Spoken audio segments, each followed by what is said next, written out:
పేద బడుగు బలహీన వర్గాల ఆశాజ్యోతి డాక్టర్ బాబాసాహెబ్ ఆశయాల సాధనకు ప్రతి ఒక్కరూ కృషి చేయాలని మాజీ ఎమ్మెల్యే శిల్పా రవిచంద్ర కిషోర్ రెడ్డి ఎమ్మెల్సీ భాష పిలుపునిచ్చారు.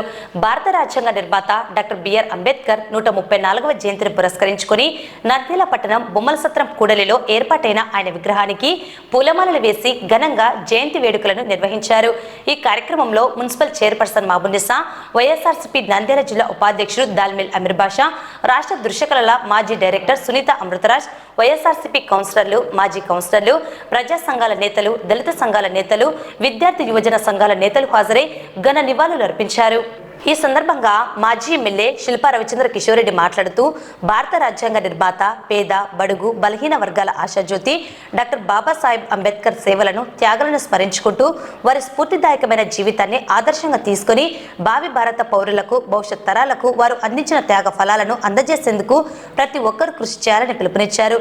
ప్రపంచ మేధావి డాక్టర్ అంబేద్కర్ గొప్పతనం వల్ల భారతదేశం ప్రపంచ దేశాల్లో అగ్రగామి దేశాల సరసన ఒకటిగా నిలిచిందన్నారు. దేశంలో నాడు వివిధ వర్గాలుగా విడిపోయిన పరిస్థితులను చక్కదిద్దేందుకు సమాజ స్థాపనకు రాజ్యాంగాన్ని రూపొందించి దేశ ప్రజలను ఒకే తాటిపైకి నిలిపి ముందుకు నడిపించిన మేధావి అన్నారు. పేద బడుగు బలహీన వర్గాలని కూడా అందరితో సమానమేనని చాటి చెప్పిన దార్శనికుడన్నారు. ఆయన చూపిన బాటలో మార్గనిర్దేశకత్వంలో ప్రతి ఒక్కరూ పయనిద్దామని పిలుపునిచ్చారు. భావి తరాలకు వారు అందించిన త్యాగ ఫలాలను అందించేందుకు ప్రతి ఒక్కరూ కృషి చేయాలన్నారు. మాజీ రాష్ట్ర ముఖ్యమంత్రి వైఎస్ జగన్మోహన్ రెడ్డి డాక్టర్ బిఆర్ అంబేద్కర్ స్ఫూర్తితో విజయవాడలో అతిపెద్ద సామాజిక న్యాయ విగ్రహాన్ని నిర్మించి ప్రజలందరికీ ఆయన యొక్క ఔన్నత్యాన్ని, గొప్పతనాన్ని చాటి చెప్పారని తెలిపారు. అలాగే కోనసీమ జిల్లాను డాక్టర్ బిఆర్ అంబేద్కర్ జిల్లాగా నామకరణం చేసి ఆయనకు నిజమైన నివాళి అందించారన్నారు. మాజీ సీఎం వైఎస్ జగన్మోహన్ రెడ్డి మాటల్లోనే కాక చేతుల్లో చూపిన నాయకుడని కొనియాడారు. నంద్యాల పట్టణంలో డాక్టర్ అంబేద్కర్ విగ్రహాన్ని ఏర్పాటు చేసేందుకు ప్రజా సంఘాలు, దళిత సంఘాలు, విద్యార్థి యువజన సంఘాలు ఒక నిర్ణయానికి రావడానికి స్వాగతిస్తున్నామని, నూతన విగ్రహ ఏర్పాటుకు తన వంతు కృషి చేస్తానని తెలిపారు. ప్రత్యేకంగా నంద్యాల ప్రజలందరికీ అంబేద్కర్ జయంతి శుభాకాంక్షలు తెలియజేశారు. ఈ కార్యక్రమంలో కౌన్సిలర్ మేష చంద్రశేఖర్, మాజీ కౌన్సిలర్ అనిల్ అమృతరాజ్, కారు రవికుమార్, రవికిరణ్ తదితరులు పాల్గొన్నారు. ఈరోజు పేద బడుగు బలహీన వర్గాల ఆశాజ్యోతి అయినటువంటి డాక్టర్ బిఆర్ అంబేద్కర్ గారి జయంతి సందర్భంగా వారు చేసినటువంటి సేవలు, వారు చేసినటువంటి త్యాగాలని మనందరం కూడా మరొకసారి స్మరించుకోవాలని ఈరోజు వారికి జయంతి శుభాకాంక్షలు తెలియజేస్తున్నాం. ఆయన ఒక గొప్పతనం వల్లనే ఈరోజు భారతదేశం ప్రపంచంలో అగ్రగామి దేశాలలో భాగంగా ఒకటైందని చెప్పడంలో ఎటువంటి సందేహం లేదు. ఎందుకంటే మన దేశం వివిధ వర్గాలుగా విడిపోయిన పరిస్థితుల్లో రాజ్యాంగం బలంగా నిర్మించడమే కాకుండా పేద బడుగు బలహీన వర్గాలందరం కూడా సమానమే అని చెప్పడమే కాకుండా ఈరోజు ఆ స్థాయికి తీసుకొచ్చినటువంటి వ్యక్తి డాక్టర్ బిఆర్ అంబేద్కర్ గారు. మరి ఆయన చూపించిన బాటలోనే పయనించాలి, ఆయన చూపించిన బాటలో ముందుకు తీసుకెళ్తే మన దేశం అగ్రగామిగా నిలుస్తుంది అని చెప్పేసి ఏదైతే కలలు కన్నారో ఈరోజు ఆ బాటలో మనం పయనించడం నిజంగా చాలా సంతోషకరమైన విషయం. మనమే కాకుండా మన భావి తరాలకు కూడా వారు చేసినటువంటి త్యాగ ఫలాలని అందజేయాల్సిన బాధ్యత మనం అందరి మీద ఉంది. వారు చేసినటువంటి పోరాటాలన్నీ కూడా వాళ్ళకి తెలియజేయాల్సిన అవసరం మనకు ఉంది. కాబట్టి వారు ఎంచుకున్న మార్గాన్ని భావితరాలమైన మన భావితరాలకు కూడా అందజేయాల్సిన బాధ్యత తీసుకోవాలని చెప్పేసి కూడా ఈ సందర్భంగా నేను కోరుకుంటూ, మరి మన మాజీ ముఖ్యమంత్రి గారు, ప్రియతమ నాయకులు జగన్మోహన్ రెడ్డి గారు ఆ స్ఫూర్తిని నింపాలి, ఆ స్ఫూర్తిని ఉంచాలి అని చెప్పేసి విజయవాడలో అత్యంత పొడవైన విగ్రహాన్ని, బిఆర్ అంబేద్కర్ గారి విగ్రహాన్ని ఏర్పాటు చేయడమే కాకుండా కోనసీమ జిల్లాకి డాక్టర్ బిఆర్ అంబేద్కర్ కోనసీమ జిల్లా అని చెప్పేసి కూడా పేరుని పెట్టిన గొప్ప నిర్ణయాన్ని మనందరం కూడా స్వాగతించాలి. ఎందుకంటే ఎప్పటి నుంచో ఎంతోమంది మాటలు చెప్పారే కానీ చేతల ద్వారా చూపించినటువంటి నాయకుడిగా చరిత్రలో జగన్మోహన్ రెడ్డి గారు నిలిచిపోతారు. మరి ఈరోజు విజయవాడలో అంత బ్రహ్మాండమైన పార్కుని ఏర్పాటు చేసి ఒక విగ్రహాన్ని అక్కడ ఏర్పాటు చేస్తే దాన్ని కూడా ప్రైవేట్ పరం చేయాలని చెప్పేసి జరుగుతున్నటువంటి కుటీల ప్రయత్నాన్ని కూడా ప్రజలు తిప్పికొట్టాలి అని చెప్పేసి ప్రజా సంఘాలందరూ కూడా దానికి వ్యతిరేకంగా గలం విప్పాలని చెప్పేసి నేను కోరుకుంటున్నాను. అలాగే నంద్యాలలో కూడా ఇక్కడ దాదాపు 2 సంవత్సరాల క్రితమే ఎక్కడైనా సరే కొత్త విగ్రహాన్ని ఏర్పాటు చేసుకోవాల్సిందిగా ప్రజా సంఘ నేతలందరూ కూడా కలిసి ఒక నిర్ణయానికి రమ్మని చెప్పేసి ఆ రోజు మేము కోరడం జరిగింది. మరి ఒక నిర్ణయానికి వచ్చినట్టుగా కనపడుతోంది. దాన్ని స్వాగతిస్తున్నాం. ఆ పనిని కూడా పూర్తి చేసి వచ్చే సంవత్సరానికైనా సరే ఆ కొత్త విగ్రహం దగ్గర మనందరం కూడా ఆయన స్మరించుకోవాలని చెప్పేసి కూడా నేను మనస్ఫూర్తిగా కోరుకుంటూ మరొకసారి ప్రజలందరికీ కూడా డాక్టర్ బిఆర్ అంబేద్కర్ గారి జయంతి శుభాకాంక్షలు తెలియజేస్తున్నాను. ఈరోజు రాజ్యాంగ రచయిత డాక్టర్ బిఆర్ అంబేద్కర్ గారి జయంతి సందర్భంగా ఈరోజు ఇక్కడికి వచ్చిన ప్రతి వ్యక్తికి నా నమస్కారం. మహానేతలు ఎల్లవేళలా గుండెల్లో ఉంటారని చెప్పడానికి బిఆర్ అంబేద్కర్ గారే ఉదాహరణ. ఆయన విధి విధానాలు, ఆయన ఆలోచన సరళి ఎప్పుడు ప్రజలకందరికీ మార్గదర్శకంగా ఉంటుంది. జనరల్గా అంబేద్కర్ గారిని గురించి మనం గుర్తు తెచ్చుకుంటే రాజ్యాంగ రచయిత అని ఒక్కటి మాత్రమే అనుకుంటా ఉంటాం. దానితో పాటు ఎన్నో సంస్కరణలు తీసుకొని వచ్చిన ఉన్నతమైన భావాలు కలిగిన వ్యక్తి బిఆర్ అంబేద్కర్.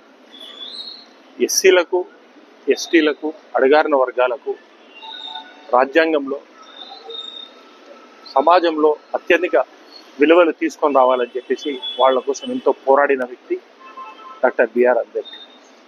అలాగే ఆర్థికంగా వెనుకబడిన అన్ని తరగతుల వ్యక్తుల కోసము రాజ్యాంగంలో వాళ్ళను ఉన్నతంగా ఉంచడం కోసం అని చెప్పేసి ఉదాత్తమైన ఆలోచనలు చేసిన వ్యక్తి డాక్టర్ బిఆర్ అంబేద్కర్.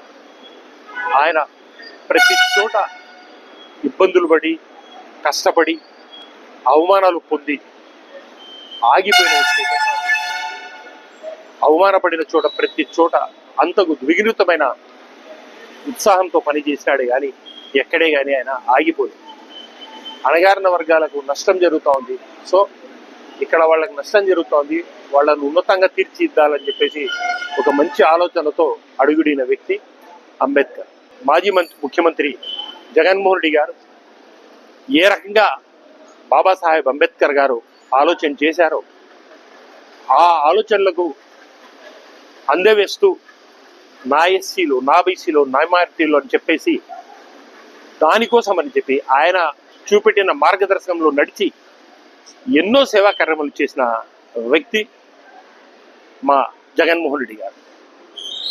ఏ రకంగా అంటే ప్రపంచంలోనే అత్యంత ఎత్తైన విగ్రహాన్ని విజయవాడలో 125 అడుగులు, మొత్తం 206 అడుగులు అనుకుంటా, అంత పెద్ద స్టాచ్యూని ఏర్పాటు చేసిన వ్యక్తి బిఆర్ అంబేద్కర్ గారి స్టాచ్యూని ఏర్పాటు చేసిన వ్యక్తి అప్పటి ముఖ్యమంత్రి జగన్మోహన్ రెడ్డి గారు. ఇప్పటి ముఖ్యమంత్రి ఎటువంటి రాజకీయ నాయకుడు అంటే ఈయన అభివృద్ధి పదంలోకి తీసుకుపోవాల్సిన, ఇంకా డెవలప్ చేయాల్సింది పోయి ఎంత కుత్సితమైన రాజకీయం చేశారంటే ఆ స్టాచ్యూ దగ్గర జగన్మోహన్ రెడ్డి గారి పేరు తీసేస్తారు. ఇది ఇప్పటి ముఖ్యమంత్రి, అది మా నేత జగన్మోహన్ రెడ్డి గారి ఆలోచన విధానం. సో మరొక్కసారి ఈ జయంతి సందర్భంగా మనం అంబేద్కర్ గారి ఆలోచనలతో మనం ముందుకు పోవాలని చెప్పేసి అందరినీ కోరుకుంటూ సెలవు తీసుకుందాం. నమస్కారం. రాజ్యాంగ రచయిత మనకు రాజ్యాంగాన్ని అందించి ఈరోజు మనం స్వతంత్రంగా ప్రతి ఒక్కరం తమ హక్కులు తెలుసుకొని రాజకీయ రంగంలో అలాగే మన దేశంలో ముందుకు వెళ్తున్నామంటే అది బిఆర్ అంబేద్కర్ గారి రాసిన రాజ్యాంగబద్ధం వల్ల ఈరోజు సాధ్యమవుతుంది. అలాగే అంబేద్కర్ గారి ఆశయాలకు అనుగుణంగా కలిసికట్టుగా అందరం మన దేశం కోసం మరియు మన రాష్ట్రం కోసం, మన ఊరి కోసం పాటుపడాలని ప్రతి ఒక్కరిని కోరుకుంటూ అందరికీ మరొకసారి జయంతి శుభాకాంక్షలు తెలియజేసుకుంటాం. అంబేద్కర్ గారు మంచి రాజ్యాంగం రాసేందుకు ఎస్సీ వాళ్లకు అందరికీ ఉద్యోగాలు వచ్చాయి. మాకంటే ఎంతో సంతోషంగా ఉంది. మా పిల్లలకు కూడా ఉద్యోగాలు వచ్చేందుకు నేను ఎంతో ఆనందంగా ఉంది, గర్వపడుతున్నాను. ఎందుకంటే మంచి రాజ్యాంగం రాసేందుకు ఆయనకు ఎంతో అయినా రుణం మేము తీర్చుకోలేము. అంత మంచి పని చేసేందుకు ఆయనకు మంచి ధన్యవాదాలు చెప్పి సెలవు తీసుకుంటాం. ఈరోజు ప్రపంచ మేధావి, భారత రాజ్యాంగ నిర్మాత, భారతరత్న డాక్టర్ బాబాసాహెబ్ అంబేద్కర్ గారి 135వ జన్మదిన సందర్భంగా జయంతి ఉత్సవాల్లో భాగంగా ఈరోజు మా మాజీ ఎమ్మెల్యే శ్రీ శిల్పా రవిచంద్ర కిషోర్ రెడ్డి గారు అలాగే ఎమ్మెల్సీ గారితో పాటు కలిసి, చైర్మన్ గారితో కలిసి ఈరోజు ఈ కార్యక్రమంలో పాల్గొనడం చాలా సంతోషదాయకంగా ఉంది. ఈరోజు దేశవ్యాప్తంగా మరి గౌరవ అంబేద్కర్ గారి జయంతి ఉత్సవాలను ఘనంగా చేయడం జరుగుతూ ఉంది. మరి మొన్న జరిగిన ఎలక్షన్లలో భాగంగా గౌరవ ప్రధానమంత్రి గారు మరి అంబేద్కర్ గారి సమాధిని దర్శించి అక్కడ మోకరించి ఈరోజు నేను ప్రధానమంత్రి పదవిలో ఉన్నాను అంటే అది డాక్టర్ బిఆర్ అంబేద్కర్ గారు పెట్టిన భిక్ష అని చెప్పి తెలియజేయడం జరిగింది. అంటే ఎవరైనా రాజ్యాంగానికి లోబడి రాజ్యాంగానికి పరిధిలోనే వారు పనిచేసే విధంగా ఇంత గొప్ప రాజ్యాంగాన్ని రచించి మరి అసమానతలను సమానత్వాన్ని దూరపరిచి సమానత్వాన్ని తీసుకొని వచ్చి ప్రజలకు స్వేచ్ఛ స్వాతంత్రాలు ఇచ్చి ఈరోజు ప్రజలందరూ కూడా స్వేచ్ఛగా తిరగలుగుతున్నారంటే అది అంబేద్కర్ గారు పెట్టిన భిక్ష అని సందర్భంగా తెలియజేసుకుంటూ ప్రజలందరూ కూడా మరి అంబేద్కర్ గారు జయంతి సందర్భంగా ఈ కార్యక్రమంలో పాల్గొంటున్నందుకు అందరికీ మా శుభాకాంక్షలు తెలియజేసుకుంటూ మరి ముఖ్యంగా గౌరవ మాజీ శాసనసభ్యులు శ్రీ శిల్పా రవిచంద్ర కిషోర్ రెడ్డి గారి ఆధ్వర్యంలో గత 2 సంవత్సరాల కిందటే మరి విగ్రహాన్ని మరి ఇక్కడ కాంక్ష విగ్రహాన్ని ఏర్పాటు చేయడానికి పూర్తి స్థాయిలో ఏర్పాట్లు చేయడం జరిగింది. కానీ ఆ రోజు మరి దళిత సంఘాలు అలాగే బహుజన ప్రజా సంఘాల అందరి అభిప్రాయం మేరకు కూడా ఇక్కడ కాకుండా టౌన్ లో ఏర్పాటు చేయాలని చెప్పి మరి కోరడం, మరి అలాగే మరి చైర్పర్సన్ గారికి కూడా మరి ఎక్స్ఎమ్మెల్యే గారు మరి చెప్పి కౌన్సిల్లో తీర్మానాన్ని చేయించి మున్సిపల్ ఆఫీస్ లో పెడుతున్నందుకు ఈ సందర్భంగా వారికి కూడా మా శుభాకాంక్షలు సంతోషంగా వారికి శుభాకాంక్షలు తెలియజేసుకుంటున్నాం. రాబోయే కాలంలో ఇంతకంటే మరింతగా మరి పట్టణంలో అంబేద్కర్ గారి విగ్రహాన్ని ఏర్పాటు చేసి ఈ కార్యక్రమాన్ని విజయవంతం చేసే విధంగా అందరూ కూడా సహకరించాలని, సహకరించిన ప్రతి ఒక్కరికి కూడా మేము శుభాకాంక్షలు తెలియజేస్తాం.